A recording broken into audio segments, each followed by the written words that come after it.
আসসালামু আলাইকুম। আমি দিদারুল মুস্তফা থাইল্যান্ডের ব্যাংকক থেকে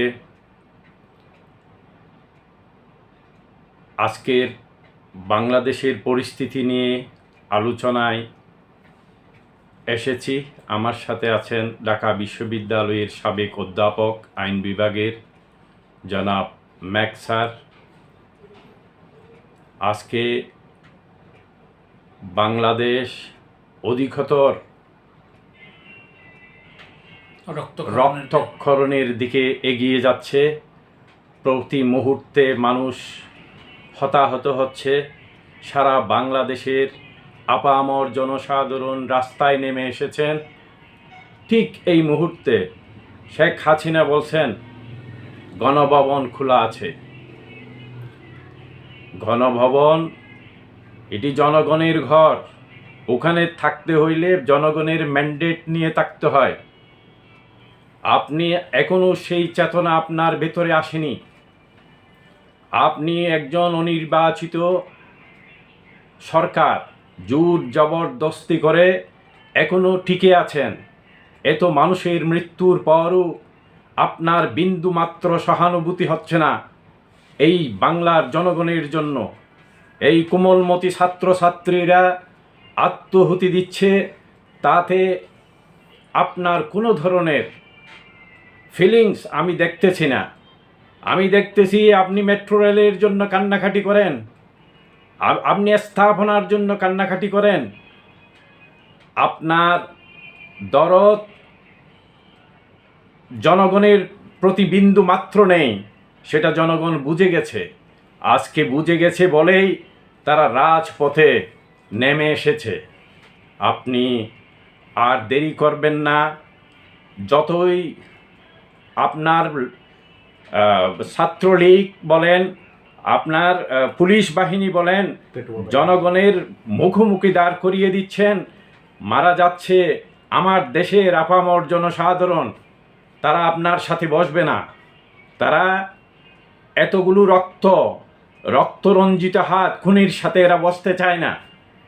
আপনিও যত তাড়াতাড়ি সম্ভব ক্ষমতা হস্তান্তর করুন দেশের সেনাবাহিনীর হাতে।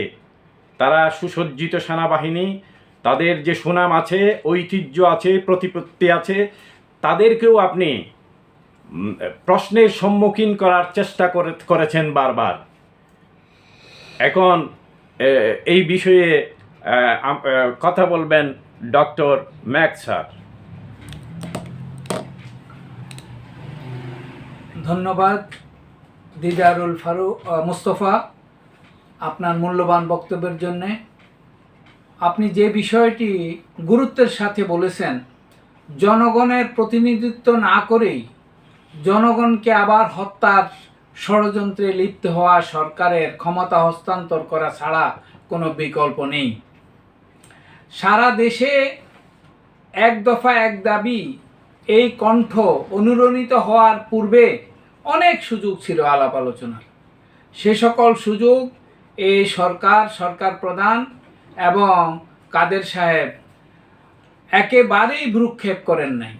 তারা তাদের রক্তের হুলি খেলা চালিয়ে গেছেন। একের পর এক, শতের পর শত, হাজারের পর হাজার মানুষকে হয় সারা জীবনের জন্য পঙ্গু, অন্ধ অথবা মৃত্যুর কোলে ঠেলে দিয়েছেন। এমনি পরিস্থিতিতে জাতি আজ রক্তাক্ত, জাতির হৃদয়ে আজ রক্তক্ষরণ ঘটছে।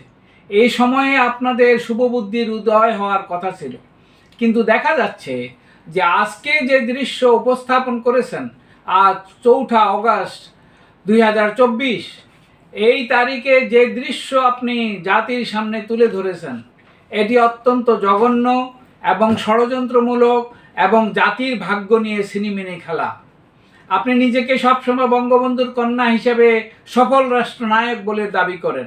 যদি আপনি সফল রাষ্ট্রনায়কই হবেন, তাহলে আপনার এখন উচিত হবে অনতিবিলম্বে ক্ষমতা হস্তান্তর করে দেশে প্রতিনিধিত্বমূলক শাসন ব্যবস্থা ফিরিয়ে আনার বন্দোবস্ত করা। অন্যথায় দেশকে আপনি গৃহযুদ্ধের দিকে ঠেলে দেওয়ার জন্য দায়ী হবেন এবং এজন্য আপনার বিচার হবে। ইতিমধ্যেই আন্তর্জাতিক অপরাধ আদালতে আপনার বিরুদ্ধে মামলা রজ্জু হয়েছে। আপনি ওই সমস্ত দিকে খেয়াল না রেখে, ওই সমস্ত দিকে দৃষ্টি নিবন্ধ না করে জনতার রক্ত, ছাত্রদের রক্তে রঞ্জিত করে যাচ্ছেন আপনার হাত এবং আপনার সরকারের হাত। আমরা আশা করব আপনার শুভবুদ্ধির উদয় হবে এবং ছাত্রদের রক্ত আর আপনি রাস্তায় রঞ্জিত করবেন না। এই আশাবাদ ব্যক্ত করেই আজকের মতো বিদায় নিচ্ছি। আসসালামু আলাইকুম।